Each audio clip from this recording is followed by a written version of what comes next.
Bom dia a todos, a todas. Nesse domingo, dia 26 de outubro, a liturgia nos apresenta um trecho do Evangelho de Lucas, conhecido como a parábola do publicano e do fariseu. Jesus, em seu ensino, tinha apresentado Deus como um pai cujo amor não é atraído pelos méritos das pessoas, mas pelas suas necessidades. É o que expressa o evangelista Lucas no capítulo 18, versículos de 9 a 14. Vamos ler. Naquele tempo, Jesus contou esta parábola, e a parábola tem um endereço certeiro para alguns que confiavam na sua própria justiça e desprezavam os outros. Portanto, Jesus endereça essa mensagem para aqueles que se sentem justos. Justos, a partir de um ponto de vista religioso, são aqueles que se consideram completamente em dia com Deus, baseados na sua própria prática religiosa, de acordo com a própria situação, e por esse motivo desprezam os outros. Isso é típico das pessoas religiosas.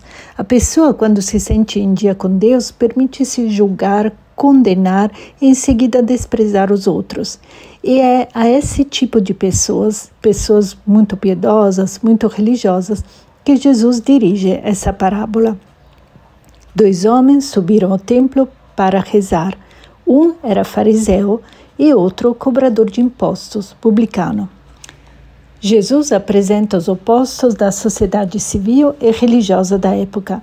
A palavra fariseu significa separado. Quem eram os fariseus? Eles eram leigos comprometidos, empenhados a praticar na vida cotidiana todos os preceitos, as regras e observâncias prescritas na lei. Tinham até conseguido enumerar bem 613 leis. Os fariseus eram muito cuidadosos para não comer qualquer coisa imunda. Eram observadores escrupulosos do descanso no dia de sábado. Eram santos por excelência. Portanto, o fariseu é aquele que se acredita e também era considerado o mais próximo a Deus. Do lado oposto, o publicano. Publicano vem de publicum, quer dizer assuntos públicos. Eles eram os cobradores de impostos. Eram considerados ladrões profissionais, muitas vezes a serviço dos opressores e governantes pagãos. Considerados violadores de todos os mandamentos, e tinham como que uma marca de impureza que impedia para eles qualquer esperança de salvação. Mesmo se, num amanhã, um publicano quisesse se converter, ele próprio não seria capaz de mudar de emprego, então para ele não havia sequer esperança de salvação. Portanto, Jesus apresenta 2 opostos, o mais perto de Deus e o mais longe dele. Podemos dizer o excluído por Deus. O fariseu de pé rezava assim em seu íntimo. Literalmente, o evangelista escreve, rezava voltado para si mesmo. A oração do fariseu não é dirigida a Deus, mas ele faz de si mesmo seu próprio Deus, seu próprio ídolo. A dele é uma lista desnecessária de inúteis virtudes que Jesus não exige, que o próprio Deus não exige. Então, eis a oração do fariseu. Ó Deus, eu te agradeço porque não sou como os outros homens. A oração desse homem, que se acreditava justo e pensava ser um modelo de santidade, leva-o imediatamente ao julgamento e ao desprezo dos outros homens.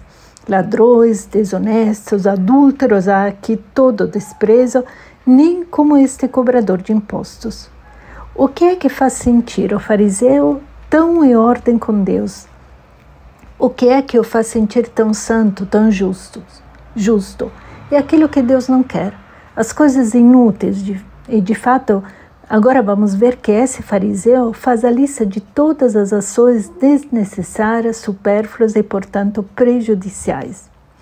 Eu jejuo 2 vezes por semana. O jejum era exigido 1 vez por ano, no dia do perdão. Mas as pessoas piedosas, como os fariseus, jejuavam 2 vezes por semana, às segundas e quintas-feiras, em memória da subida de Moisés ao Monte Sinai e depois de sua descida. Eram esses os dias de jejum. E dou o dízimo de toda a minha renda. O dízimo era um imposto que se pagava sobre determinados gêneros alimentícios, mas não sobre tudo. Ele, por escrúpulo, oferece tudo e paga por tudo. Notamos que não lista qualquer atitude benevolente e favorável para as necessidades dos outros. Tudo é para si mesmo e para Deus.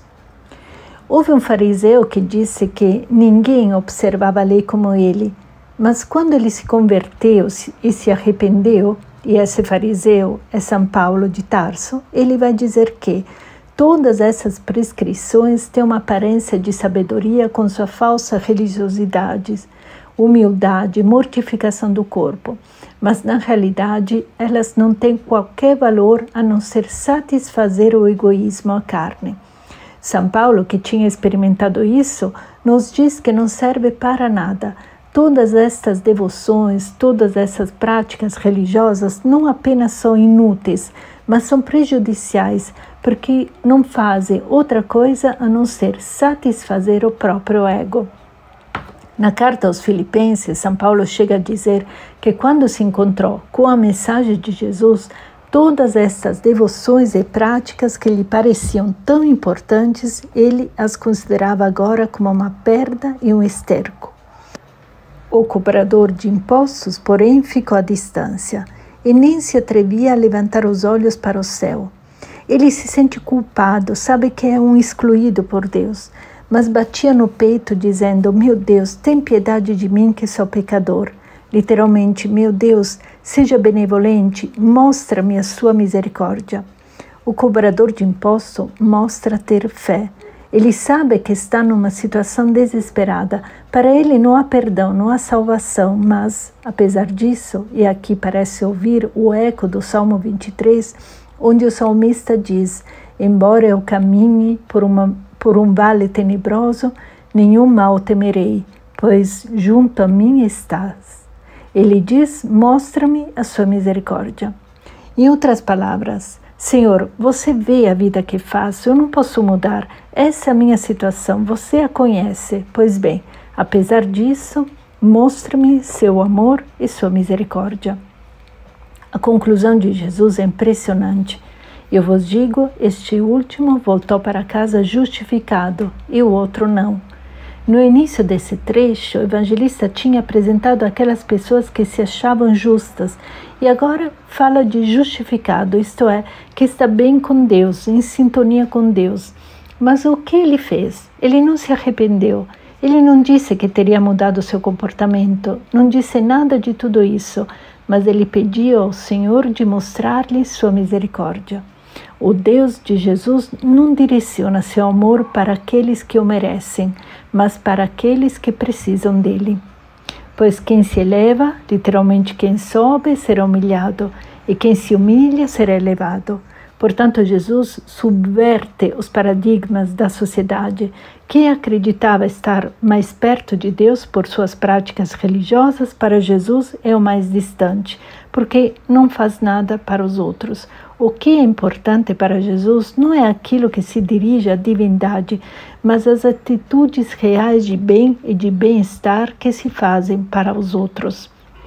E, acima de tudo, como conclusão, Jesus lembra que o amor de Deus não é concedido como um prêmio obtido por seus próprios méritos, mas como um presente para suas próprias necessidades. Muito obrigada pela escuta e até semana que vem.